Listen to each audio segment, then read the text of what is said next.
Hello twin flames, welcome to my channel and welcome to a daily energy check. Today I'm calling this reading the ancestor message, and yes, you got it right. We'll start it with an oracle message from the ancestors and angels deck. I've set this intention for basically until end of October, the entire time, but this is going to be even more in depth of what the ancestors want to share with us today in terms of where we are as a twin flame collective. What do we need to know, what to pay attention to on the journey. At the end, we'll also pull messages between the twins. I brought my Hermit Tarot deck today, so I have a whole lot of decks here that we're going to work with. And let's start, of course, with an oracle message. Hope you guys are doing great. Please remember that I have a sweepstake going on that you can enter to get a free personal reading from me, which could be a live one or a recorded one, up to you to choose. Usually I work with questions that you have, but I can also do, if you don't have specific questions, I can also work with a spread that I usually do for the collective, but I will do it for your specific situation. So without further ado, let's jump straight into it. And by the way, I started recording my horoscopes for November on my other channel, Mindful Bamboo. I'm still deciding when to start publishing them, but I definitely want to be ahead of the game this time and finish at least recording them by end of October, and then maybe I'll finish posting next weekend, something like that. But yeah, they are coming up, and first is going to be Scorpio, of course, because it's Scorpio season, then Sagittarius, Capricorn, and so on and so forth. Feminines, your message is the Hermit. Retreat and recharge. Very interesting, right? I mean, it is kind of, it's very interesting also because when I was recording the Scorpio reading, they got the winter card from this deck, but it's a somewhat similar message. It's also very much like about being a hermit, about hibernation, about restoration. We are entering that time of year. So to me, it makes perfect sense that this is what we're turning to, and that's what our ancestors want us to know and to pay attention. You know, we all need this retreat and recharge practice on the regular basis in our life, especially if you have to deal with a lot of people. Maybe you live with other people, right? And you may even feel like a retreat and recharge means to get away from those people too, as much as, you know, they're your loved ones and you love spending time with them. But we need that time and space to ourselves to be able to recuperate and also to hear ourselves. What is it that our mind, body, and soul want to tell us?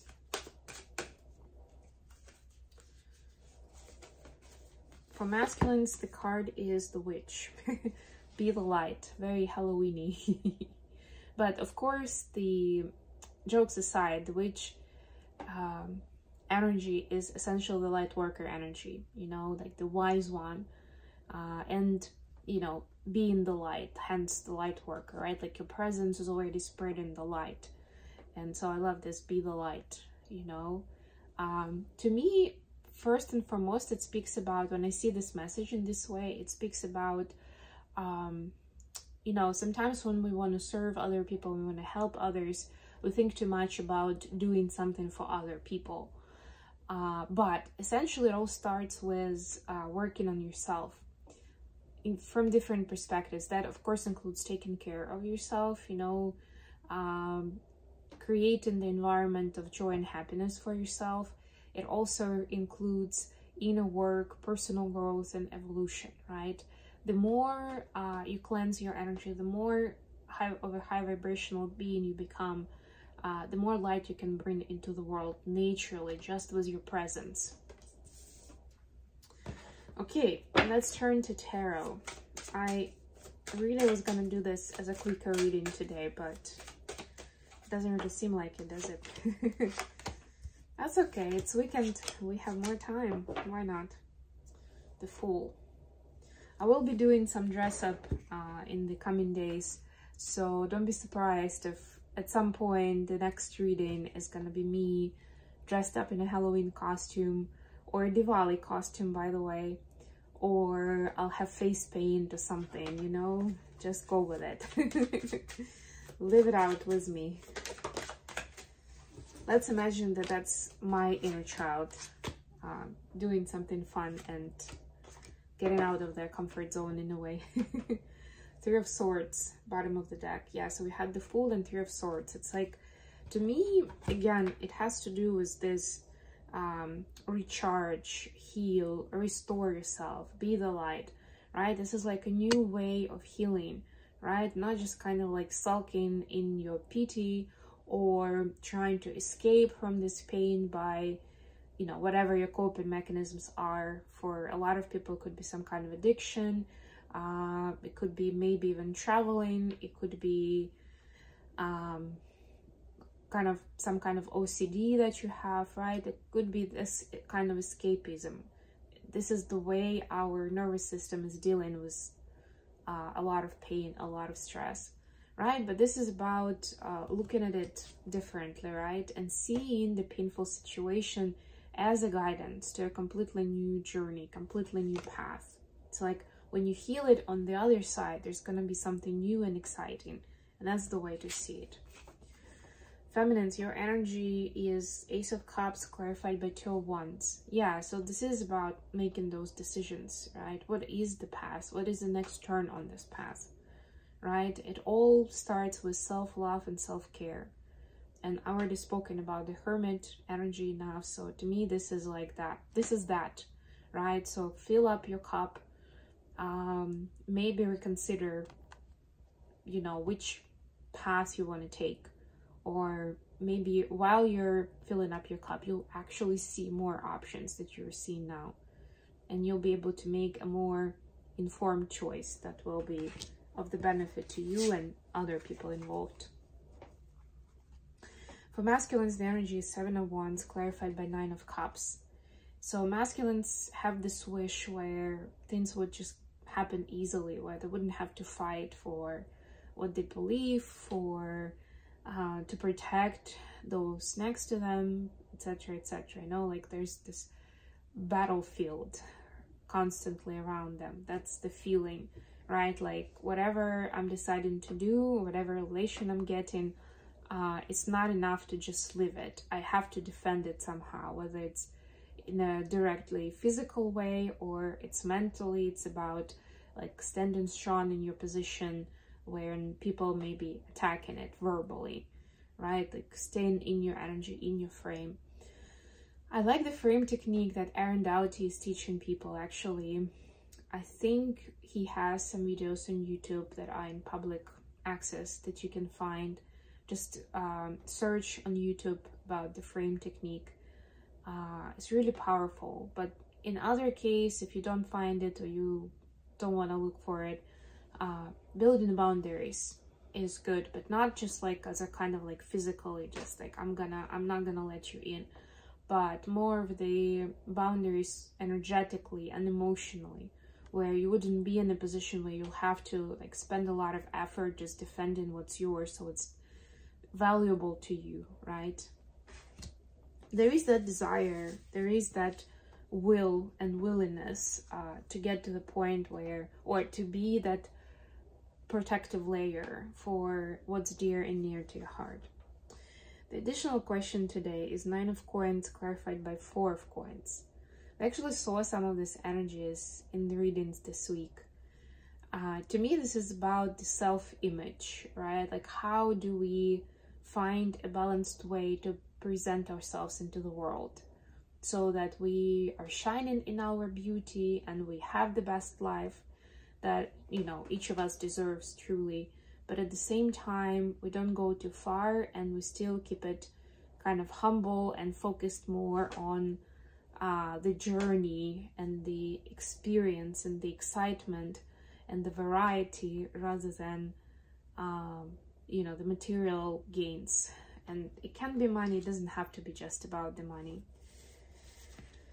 What does it mean for the feminines? The Queen of Swords clarified by the Sun. Yes, be very thorough with checking, you know, in terms of your decisions, and checking whether they're actually going to bring you more happiness or they're going to bring more satisfaction to the ego.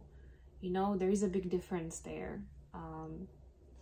And it is a bit of a skill and an art to be able to ask the right questions, or with time you actually can feel it differently in your body and understand whether it's authentic and true, or it's just something that looks good, feels good, that you know that your friends will approve of when you tell them, and they will be impressed, and that thing makes you feel good, which is completely different energy from the sun energy. But kudos that you got the sun energy. There is an opportunity for reaching true happiness right now. If you are honest with yourself about that balance between self-indulgence and humility. Humility, yes. For the masculines, we have High Priestess, clarified by Two of Pentacles. So the tables have turned. Feminine had High Priestess yesterday, I think. And now it's with the masculine. So for the masculine, that image is really about being rather than doing. It's not about just juggling as many things that you can, and again, rubbing your ego in the right way and acknowledging, oh, I'm so powerful, or I can do so many things at once. That's impressive, right?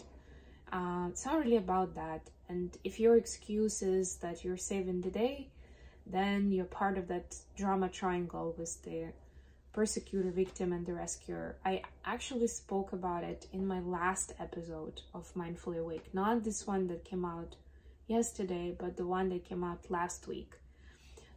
So you can watch that if you want to learn more about it. But yes, this is about being able to see farther than just like the material reality, and what are we gaining out of the current reality, right? This is having a very honest look at it. A little bit different because Queen of Swords is more logical. It's more about the facts. It's more about what I see in front of me.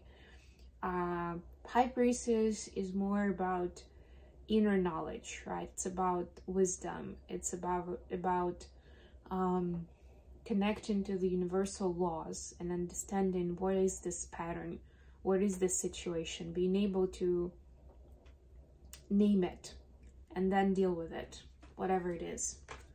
Why are you sticking to a certain storyline? Let me rephrase it that way for the masculines, right? What kind of payoffs are you getting out of it? Which of course could include comfort zone and, you know, being in the familiar space, and up to like, okay, I get actual financial rewards, I get the titles, the public recognition, da-da-da-da-da. Okay, messages between the twins. Let's start with feminines speaking to masculines. And they immediately say, yeah, nah. Give me something else. Come on, feminists. Alright. Got too many cards here. Anything else? It's not the easiest to shuffle, I must admit. So the first card was, yeah, nah. So feminists are like, don't really want to talk to masculines right now. But then they say, I'm a very jealous person. So there's something that they're jealous about. It could be towards the masculine, could be in their own right, but they acknowledge it, and there is a certain layer of shame about it, embarrassment, uncommon trust, and strengths, ego. Yeah, so this is exactly what I was talking about, like understanding this balance between like striking your ego, somebody striking your ego, and showing true courage and authenticity and showing yourself to the world, right? There is a difference, and the feminines are learning the difference. And they know that there is some work they need to do before they're ready to, they can arrive to the masculine. So they're on their way, right? But they're dealing, a lot of them, with jealousy towards something or someone that they know is not right, and it speaks on behalf of their inner wound.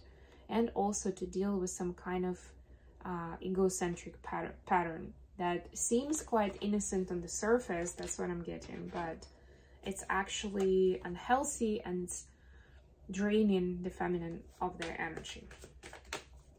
What are the messages from masculines to feminines right now? Okay, again, kind of a lot.